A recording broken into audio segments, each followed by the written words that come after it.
أبدا لن نحيد أبدا لن نحيد أبدا لن نحيد عن خطى. Nabi Nuh alaihissalam di dalam pengakuannya kepada Allah mengucapkan surah Nuh ayat 21, A'udzubillahi minasyaitonirrajim, Rabbi, wahai penciptaku, pengawasku, penyiap asopanku, pemusnah, pemilikku, innahum asawni wattaba'u man lam yazidhu maluhu wa waladuhu illa khasara. Wahai Rabbku, sesungguhnya mereka telah mendurhakaiku dan telah mengikuti orang-orang yang harta dan anak-anaknya tidak menambah bagi mereka kecuali kerugian belaka. Jadi di sini Allah Subhanahu wa taala menceritakan tentang keadaan Nabi Nuh alaihissalam yang mengeluhkan, curhat kepada Tuhannya. Tahu apa yang terjadi? Waktu sudah Nabi Nuh ucapkan doa ini, Allah Subhanahu wa taala ijabah. Allah utus Jibril lalu menyuruh Nabi Nuh alaihissalam buat kapal untuk supaya selamat, gitu kan. Kapal ini bukan main-main, kapal yang sangat besar. Dan yang uniknya adalah pada saat itu lokasi dakwanya Nabi Nuh padang pasir, nggak ada air.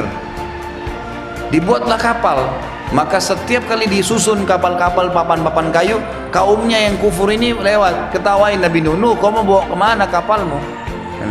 Kamu pakai kemana, ini padang pasir, mau didorong, nggak ada lautan, nggak ada sungai di situ, jauh sekali padang pasir. Kalaupun ini mau diseret kemana sebesar ini?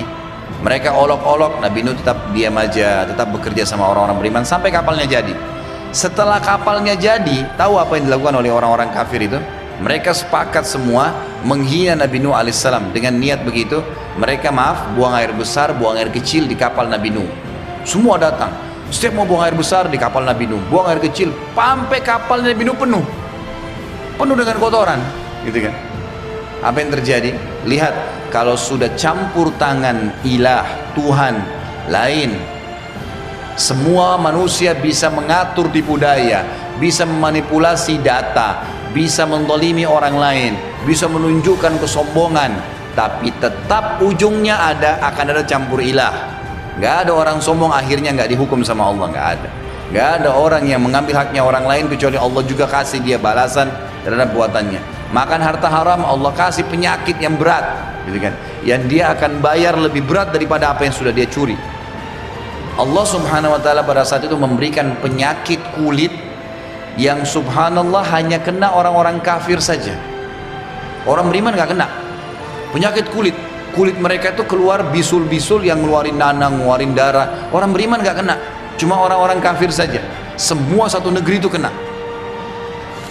Allah biarkan mereka ikhtiar, mereka berobat, mereka ke dukun, macam-macam mereka lakukan, tidak bisa sembuh. Dan ini bayi pun baru lahir langsung kena penyakit itu, semua. Tapi orang beriman enggak. Tahu bagaimana campur tangan ilah, Bapak Ibu sekalian? Salah seorang dari warga itu setelah setahun atau 2 tahun mereka berusaha berobat tidak sembuh-sembuh, satu orang pergi, mereka masih buang air besar, buang air kecil di kapal Nabi Nuh nih. Ada satu orang datang kapal Nabi Nuh, pada saat buang air besar kepleset jatuh di kotoran mereka sendiri. Begitu dia keluar dari kotorannya, sembuh penyakitnya. Nggak ada penyakit kulitnya lagi, sembuh semua. Waktu dia pulang kulitnya bersih. Dia pulang, kaumnya bilang, kau berobat di mana? Saya nggak kemana-mana, tadi kepleset di kotoran kita. Apa yang terjadi? Satu negeri datang ke kapal Nabi Nuh, cemplungin dirinya mereka. Sampai kata para ulama menjabarkan kisah Nabi Nuh alaihissalam ini, sampai sisa sedikit pun kotoran mereka itu mereka cuil, gosok, sampai kapal Nabi Nuh bersih kembali dengan caranya Allah. Karena kalau masih sisa kotoran, masih ada yang kena penyakit tuh, dia harus berobat ke situ. Sudah sampai bersih kapal Nabi Nuh alaihissalam, bersih semuanya, gitu kan. Barulah Nabi Nuh alaihissalam disuruh selamatkan orang-orang beriman dan disuruh naikkan siapa yang Allah suruh naikkan, kemudian barulah banjir terjadi. Perhatikan campur tangan ilah, ketuhanan ini lain. Hati-hati, jangan mengundang murkahnya Allah. Kalau Allah sudah turun hukumannya itu berat. Makanya Allah kadang-kadang sebelum datang hukumannya memberikan dulu tadarruj, tahapannya dulu. Sebelum tsunami ada banjir kecil, sebelum gempa besar ada gempa kecil, sebelum dikenain penyakit berat sering dikasih penyakit tuh tiap bulan, penyakit ini supaya sadar nih, tetap aja dalam masalahnya, sekalian dikasih penyakit yang berat sama Allah, nggak bisa sembuh sekalian, ini kan. Seperti itu.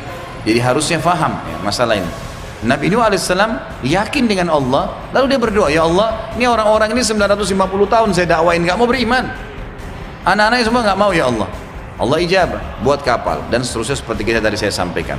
Tapi saksi bahasan Nabi Nuh menggunakan kalimat Robbi, wahai Tuhanku, penciptaku, penyiapkan asopanku, dan seterusnya tadi sudah saya terjemahkan maknanya ya. Maka Allah SWT ijabah. Boleh juga mengucapkan dalam ayat yang lain, masih kisah Nabi Nuh, Asy-Syu'ara 117-118. A'udzu billahi minasyaitonir rajim. Rabbi inna qaumi kadzdzabun faftah baini wa bainahum fatham wa najjini wa man ma'iyya minal mu'minin.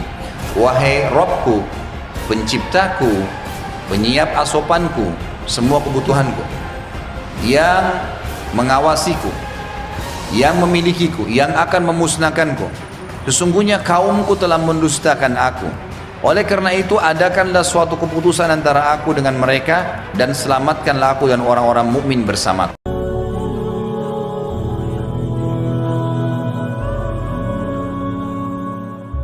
أبدا لن نحيد أبدا لن نحيد أبدا لن نحيد عن خطى الإيمان.